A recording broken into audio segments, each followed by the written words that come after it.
Ladies and gentlemen, Roster Watch Nation, welcome back to the epic Roster Watch podcast brought to you by RosterWatch.com. My name is Alex Dunlap, joined, of course, by Cody Carpentier and the Trashman as we get ready to go over a 2024 Dynasty Superflex rookie mock draft.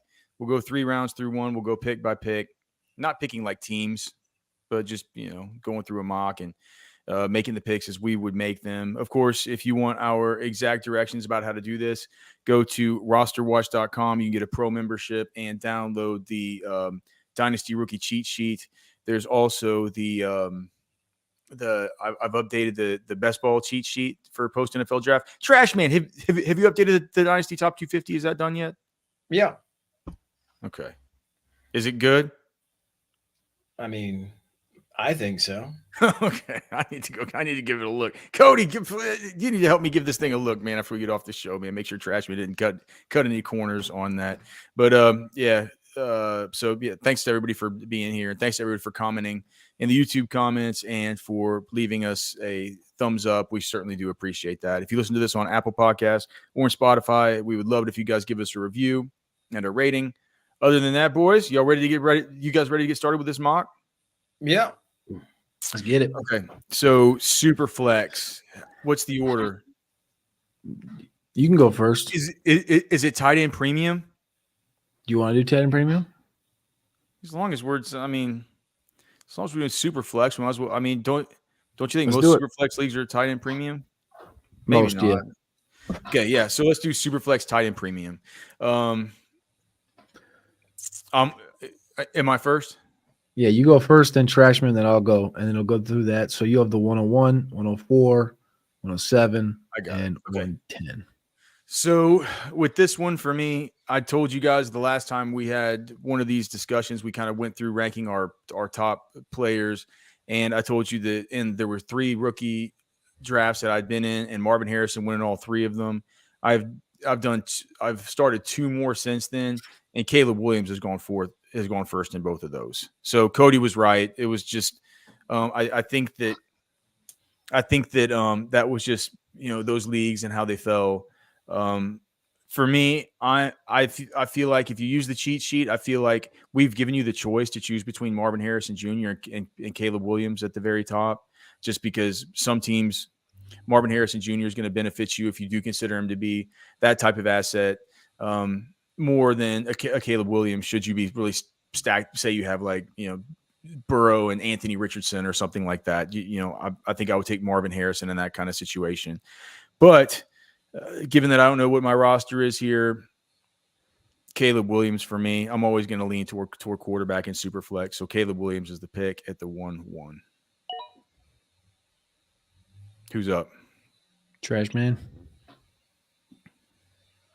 In that case, I'll take Marvin Harrison Jr. All right. I'm going to sit still then and take Malik, who I have by himself in this next tier. I think JJ is an interesting conversation to entertain.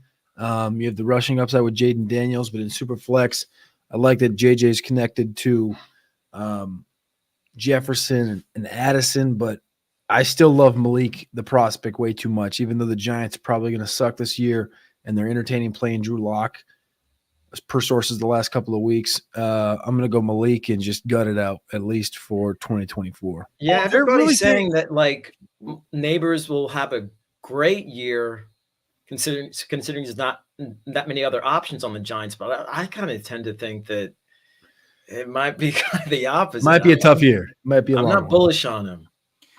Well, look. Well, I mean, that's the reason why we moved Neighbors ahead of Marvin Harrison Jr. on the cheat sheets, even though we had Neighbors, slightly above Harrison Jr. in the actual pre-rookie, the pre-draft rookie ranks. It's because of this stuff. He could be in quarterback purgatory for 2 seasons. It could be like this season's a bad one, and next season they got to take somebody early. And what if it's Quinn Ewers? I know Quinn's going to take a year to develop at the NFL level at least. So, you guys are making it too easy for me. I'm going Jaden Daniels here with the 4th pick. Cody mentioned that I guess the JJ McCarthy thing is something that you could I guess you could entertain that argument if you just think about the associated pieces, but with Jaden Daniels, I can't get it out of my head. I mean, if he does what in the NFL, anything close to what he did in college, as far as his rushing capability and his scoring capability, he's going to absolutely break fantasy. So I'm going to take an upside pick on that, and I feel like it's value. I mean, he's gone as early as 2 or 3 in some of these. Yeah, and then I will definitely take McCarthy here. Just with the pieces that he has. I mean, I could probably have a great season with those wide receivers at my disposal. All right, Cody, the 106, I think it does become a conversation in premium because Odunze is sitting in a spot that it's nice because he has Caleb there, but also Keenan Allen's going to be there for at least a year, and DJ Moore is in that offense. I'm going to go Brock Bowers here because it's premium. If you didn't take him, I was going to take him. I'm going to take Brock Bowers here because it's premium and because I see people in the space all worried about, well, they took Michael Mayer in the second round last year, but that they don't equate to me because what we know Bowers can do and what we've seen from Mark Andrews and Kelsey and these guys that they put in the slot 60, 70, 80% of the time. I think you're going to see that out of Bowers on day one. And there's enough weaponry there with Devontae Adams and Mayer and Jacoby Myers. And they just signed Michael Gallup for whatever that's worth. That I don't think Aiden O'Connell is going to be able to really feed everybody, but I do think the closest guy to the line should be O'Connell is going to be right. I mean, whatever it is, if it's Minshew, I don't really care. It doesn't really matter at this point. I mean, it's going to be Dak next year. So Brock Bowers is going to be the closest to the line of scrimmage, and that hopefully is what Aiden O'Connell is. Something to drop in, which is going to be Dak next year. Okay. Get him out of here. Trashman will be. Trashman is one of these Cowboys fans that's going to run Dak out of town and be so tilted about it when he speaking of quarterback purgatory. That's run Dak out of town and then be cheering when Trey Lance is a starter next year. See, this is kind of idiocy. I mean, it's not Trashman is normally an idiot all on his own, man. But as far as being a Cowboy fan, he's lumped in with all the rest of them, man. Get Dak out of here. This guy can't get us over the hump. For an idiot, I have a pretty good intuition about fantasy. Can't say much about that. Seventh pick here. For me, it's Bowers. And one more thing about Bowers, I would have taken him at 6. You did take him at 6. I took him. I would have taken him at 6, right? What I'm saying is this: people forget that these GMs and stuff, whenever they come in and it's a new GM and like Tom Telesco, he didn't draft Michael Mayer, right? I mean. All right. Well, whoever's that is shooing me along. Roma Dunze here, the long-term connection to Caleb Williams, the sickest man there is. Cody, you sent us the thing from Lance Zierlein where him and John Granato reminded everybody about how hilarious it was when they asked him if he could land a plane on his own, and he says, "No survivors, all souls have perished." It's just such a funny thing to hear from Rome. So super cool guy. He's my pick here. Trashman, what do you got here at the 108 Superflex? For me, I got to take the upside in Xavier Worthy, KC. I mean, he could be the next Tyreek Hill there. I mean, if he's consistent, I think with the other pieces in the KC wide receiving core, it's hard not to bet on Worthy at least more than any of those other guys. Worthy won't be Tyreek, but he's going to be sick. He's going to be T.Y. Hilton more than Tyreek, but I mean, he's going to be sick. Hey, I'll take T.Y. Hilton. Catching balls from Mahomes, yeah, and running faster, yeah, yeah. Cody, I can't argue with that. Maybe fewer progeny. That's true, but I think I'll produce. I think he'll produce in other ways. It's a better version of Hollywood Brown, and I don't think that's going to stand in his way. So, this spot right here with the quarterbacks is tough. I think May needs a little bit of time in this offense and as a pro to kind of really give us anything, but he's got the highest upside of these quarterbacks. Bo, I have like this weird good feeling about what he's going to do, just having the connection with Franklin and having Sean Payton there. I don't trust it or believe in it, so I'm not going to click it right here. And Penix, I think, is just a tier down. I'm going to go Drake May, and I'm going to squint while I'm doing it, and I don't love it, but I think there's upside. There's enough upside there. I'll take him. It feels early here at the 110, but I'm going to do it. I'm going to take the running back that I have the I have the greatest exposure to, the one that I believe is the best, and the one that the NFL believed was the best for 2 years in a row. Texas with the top running back taken in the NFL draft this time, Jonathan Brooks. Carolina, all we've heard cemented throughout the course of this process from Canales, from Dan Morgan, from all the rest of them. So we want to run. They show that they traded up to go get Jay Brooks ahead of where most people thought they were going to be able to, where these running backs were going to be going off the board. Just shows me that he's going to be the focal point of the offense. He's awesome. Give me Jay Brooks here, even though, man, I would have loved to come out of that pick with Drake May had Cody been able to talk himself off of it. 111 Trashman. Next up, I'm going with Alex's favorite, Bo Nix, at the quarterback position. I mean, I know there are a lot of questions You're just about him. let Cody. I know there are a lot of questions about him, but he gets reunite with Franklin. He has some other good pieces in the offense. On a Sean Payton led offense with his mind. I mean, I figure Bo has all the pieces to succeed potentially, and so I'll go with him there. 112. Would have went Nick. Yeah, I'm running this one up. Keon Coleman, give me the receiver out of Buffalo. Oh, really? That's that. Yeah. I was hoping you were not going to do that. Okay. Yes, sir. I was hoping I was going to get him on the next time around. I almost took him. I'm but I gonna was run. like, no, they're gonna go. They're gonna. Hey, come on, Keon Coleman. This is it, baby.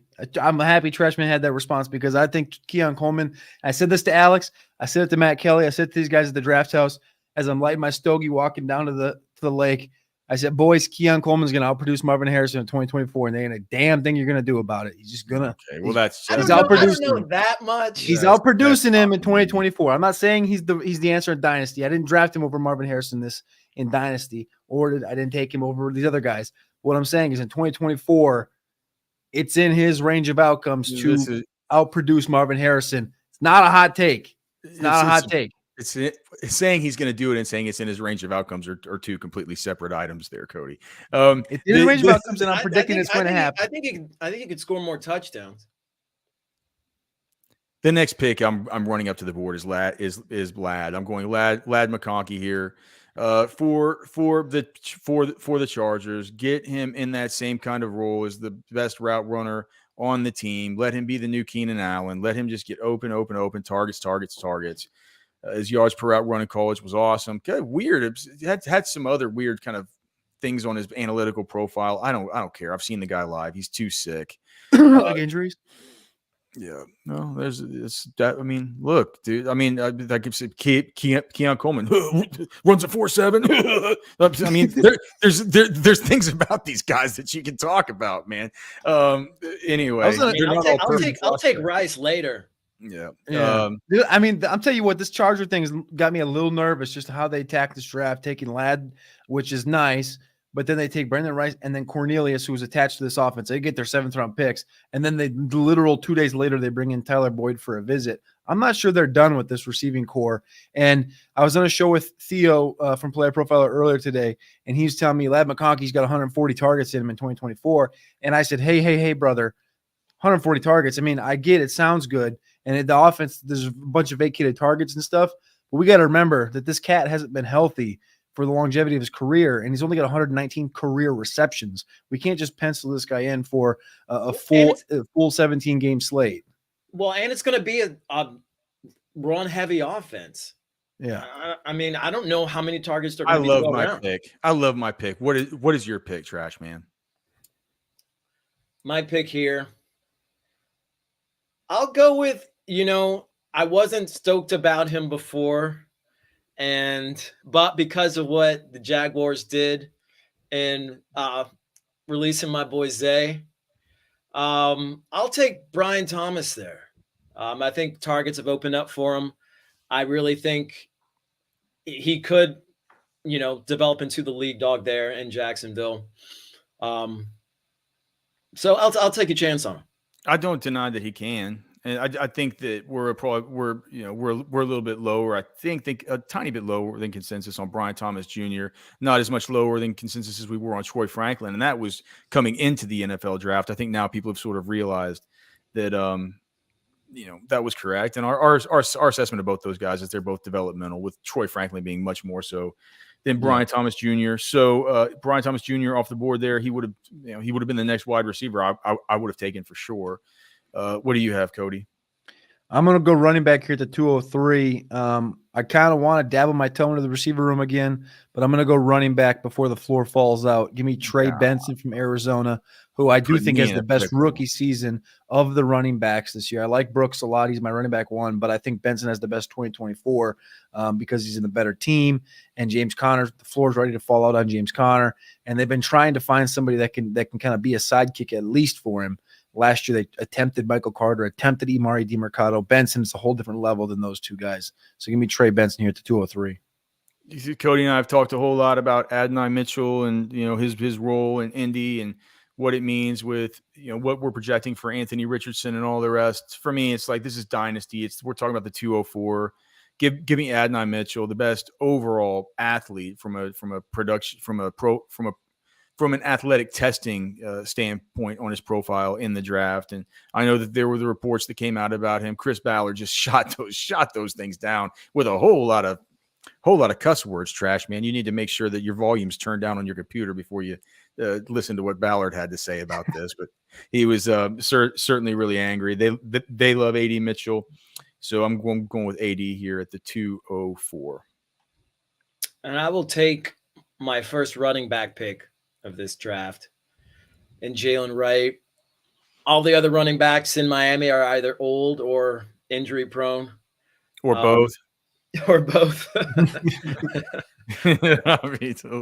You telling me that Raheem Mostert isn't both old and injury prone, man? I don't know what to tell you. That's true. So yeah, I like Wright's chances there. I think McDaniels is a good mind on getting these, younger players involved early. So yeah, I'll take Wright there. So my first running back of this draft. All right, 206. Because I'm not a coward, I'm going to go ahead and take Roman Wilson here at the 206 in Pittsburgh. The landing spot couldn't have been better for Roman Wilson's play style. I think he fits in that Lockett role for Russell Wilson. He fits in that Deontay role for this offense. What about the Tyler Boyd visit, like you were talking about for the Chargers? Nah, that doesn't matter for Pittsburgh. That only matters for no, it only matters. Roman. It only matters for Ladd's team. I will say that Pittsburgh does need a number 3 receiver. They definitely need that. Chargers, on their hand, they still need a number 1. So Roman Wilson inside of George Pickens with Russell in this offense, this improved offensive line. I think this whole team is going to be improved in 2024. And Roman, as both of you guys know, dominated down there at the Senior Bowl, called out Quinyon Mitchell, beat him one-on-one. This guy's better than Deontay Johnson. I think it was Quinyon who had the opportunity to call out who he thought the best receiver was, and he chose Roman. Wasn't that it? All right. I don't know. But Roman still beat him. Yeah, he still beat him. Okay. Not Ladd McConkey. Nobody called out Ladd McConkey. He was on a different team. Okay. Listeners don't know that. This would be more of a slam dunk for me at this one if Brandon Ayuk or Deebo Samuel had been traded, but I'm just still gonna take the first round draft capital here with Ricky Pearsall just as a future key piece for the San Francisco 49ers. We know he's athletically really, really gifted, really freaky. He can play in a lot of different spots. And add on the first round draft capital, the friendliness of that offense, the way that we've been able to see it really condensed target share with certain guys. Once some of these dudes get out, he's next man up. So Ricky Pearsall for me. Okay, so we're into the realm of players who aren't necessarily slam dunks. And for that reason, I have to go with my man Michael Penix in Atlanta. It's not a bad take. I mean, at this point in the draft, I couldn't risk not getting him in this draft. I really do think if Cousins were to go down, I think Penix could go ham. I'm in love with his arm, with his ability, with his upside, with the chip on his shoulder. You're in love with his game versus Texas, Trashman. Dude, there's no guarantee that like, the Cousins is even ready for week one. It's like Stockholm syndrome, you know. I just I've fallen in love with my I think it's Stockholm where you fall in love with your captor, right? And that's kind of what's happened with Penix for me. Stockholm syndrome, yes. It's where like you get kidnapped and you end up falling in love with a creep that bringing you down your Chef Boyardee once every 24 hours. And so from Harry Snowman and seasonal, Dalton Schultz, fresh off signing a 3-year extension, or Komet, fresh off best season and one of the worst NFL Oh gosh, Harry Snowman. That's Dalton Schultz, brother. Okay. All right. What is is it no, it's Cody. Yeah. 209 here with my Drake May team. This spot right here is where I just start to just like plug my nose and make the picks that fit my roster. And I think you go one of many ways here. I think Jatavian's interesting at tight end. We're picking for the actual. I didn't even think about picking. No, for the I mean, for the one guy that's on my team so far, Drake May. Yeah, I'm getting him a pass catcher, or running back, whatever. Because of where I'm at, I really hate this area. What are we at? 2-9. I really hate this.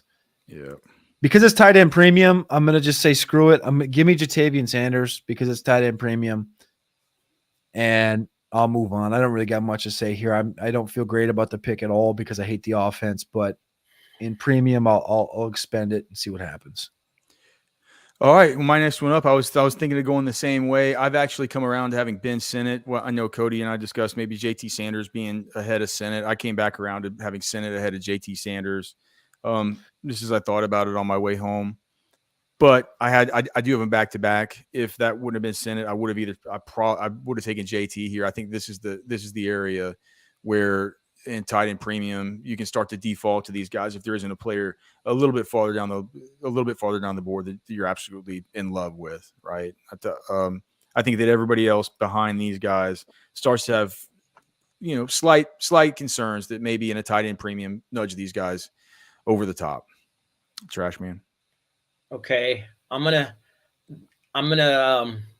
choose not to defer to the cheat sheet on this one. I'm gonna go with my boy Malachi Corley. Could be the starting slot receiver for the Jets. Could be. Did you see Joe Douglas working the phones to try and get up for him? Yeah, There is no Monty Austin for it with his personality. Randall Cobb 2.0, but bigger than Randall Cobb. Oh hell yeah! Oh yeah. Bigger and more of a bully than Randall Cobb. I think Aaron Rodgers is going to love him. So, yeah, give me Corley there. It was Joe Douglas's little minion sitting next to him saying he had like Carolina on the phone, willing to give up it was like 56. And what did they give up? They moved up or whatever it was, and they gave up like 56 and 137, and they got up to like whatever it was, like 47 and 200 or something like that. And it was this dude next to Joe Douglas making the deal. Right. And Joe Douglas tells him, like, all right, call him back and tell him that we'll take it. He calls him back, tells him that they take it. And they say, put in the pick. And everybody just gets up and starts slapping high fives to Joe Douglas and stuff. And I'm looking at this poor guy that's the one that actually did the deal. Nobody's over there slapping him a high five at all. It felt too cockamamie, man. Yikes. And Joe Douglas does not seem like a people person on the phone with these people either. Maybe he just has to have that little minion of his call because no one wants to hear from this big gruff butthead. All right, so he takes Malachi Corley. What are you doing here, Cody? All right, 212, last pick in the second round. I equally hate this pick as much as I do the last. I think there's only 21 guys that belong in the first two rounds, and that's kind of why I'm sitting here with this not happy thought of using this pick. I'd probably trade down if I was in a real draft, but because I think there's a little bit there now after the NFL draft to go with this prospect. I'm going to go Troy Franklin out of in Denver right now at the 212. And I don't think he's a great receiver, but I do think that the connection with Bo Nix is going to mean something. And with the borderline 3rd-round pick, I think it's a 3rd-round value here. I'm going to take Troy Franklin. With my first pick in the 3rd round, I'm going to take Cody's favorite guy, the guy that he's hands off of the whole time, but a player who we could see in the right kind of situation, and I think the Rams is the right kind of situation. A guy that can get volume. He's held up to volume. Blake Corum, was he as good as he was before the ACL? No. Cody will tell you all about it. If you look at some of the advanced analytics. So the fact of the matter was he was the beating heart of that Michigan offense last year. Really good player. I mean, kind of the way he plays reminds you even a little bit about of Kyron Williams in certain ways. So I'll go with Blake Corum there. I think it'll be a committee to start out, but by year 2, I think that he'll have better value in year 2 than he does coming into this 2024 season. My next pick, I'll take my first tight end. I'll go with Theo Johnson of the Giants. I feel like, if anything about the Giants is that as far as targets go, it's kind of wide open. And so I think Johnson's got a shot at some considerable targets, especially since quarterback play is probably going to be trash a lot of the time. Tight end to dump it off to. I'll take a shot on it. All right, 3-3. I'm going to go with the real alpha in New England, Javon Baker. He was drafted 2nd, but he's going to be the alpha. Is Jalen Polk even off the board yet? No. Jalen Polk's still available, but I don't think he's going to be the alpha of the offense. I think when it comes down to it, Baker's going to be in better. Polk may end up with more targets, but I think Baker's going to end up having more upside. Love Javon Baker for sure. Another Senior Bowler I'll go with right here with my pick, Xavier Legette, Carolina. I don't love the situation for him. I can't say that I'm completely in love with Legette as a player, but I can't deny what he was able to do in his final season at South Carolina.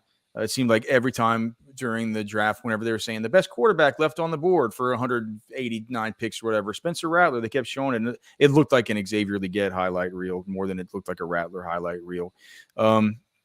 So I'm going to go with Xavier Legette here. He has first round draft cap. Yep. First round. What? Yep. 32? Yep.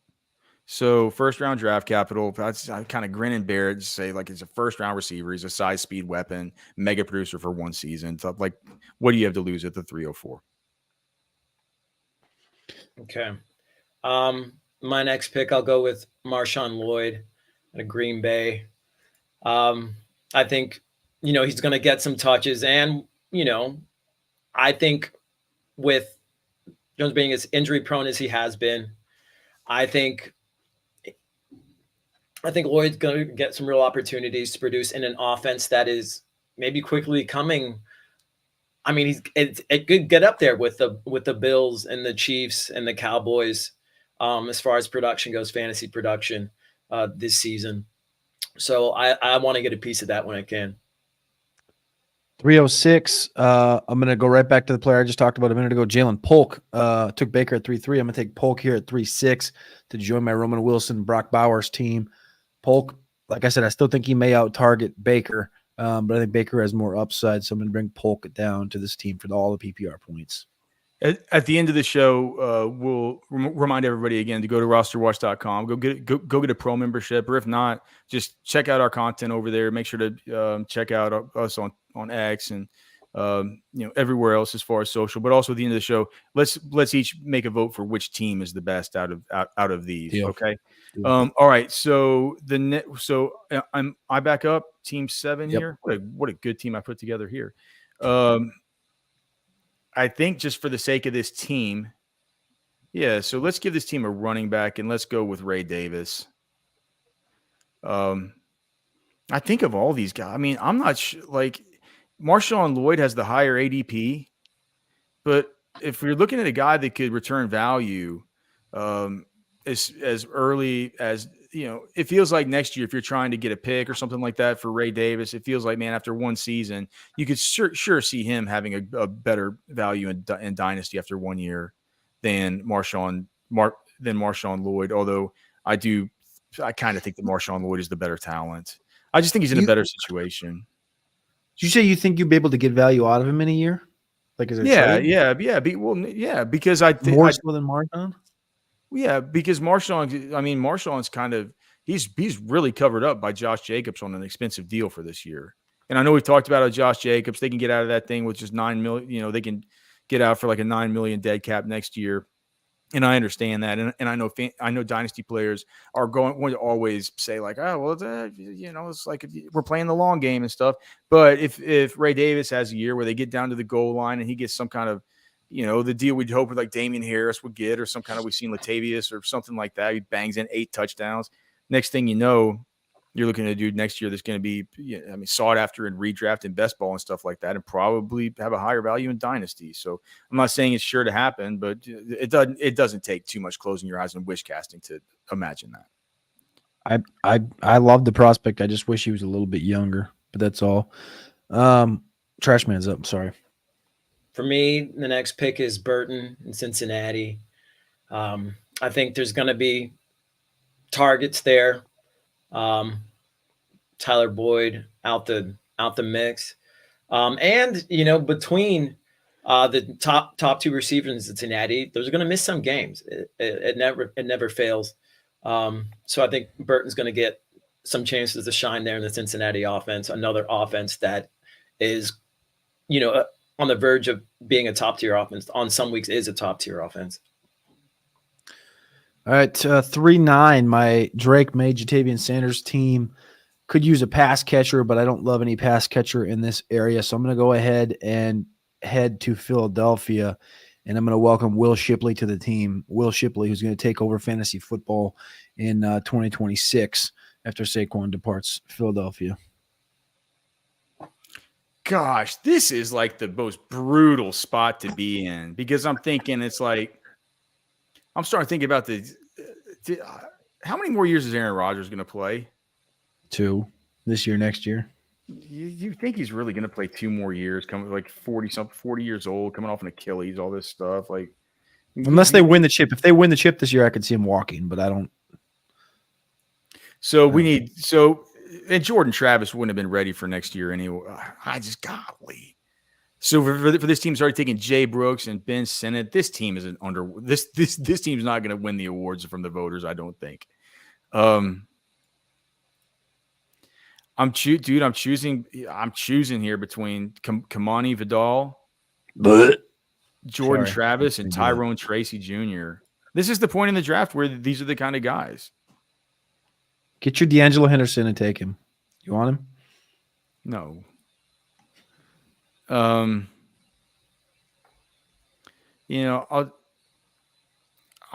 take Jordan Travis.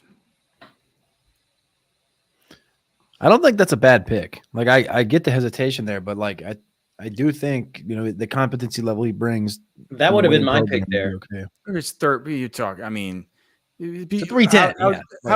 How soon we forget that all anybody was saying is like we need to, he's basically the dude that if people were saying we can't even put him in, we can't put these guys in the college football playoffs without this dude. It's like they lost him. It's just it was a monumental cataclysm. You forget how important he was to that team. So Jordan Travis, New York Jets. Maybe we get him sooner than 2026.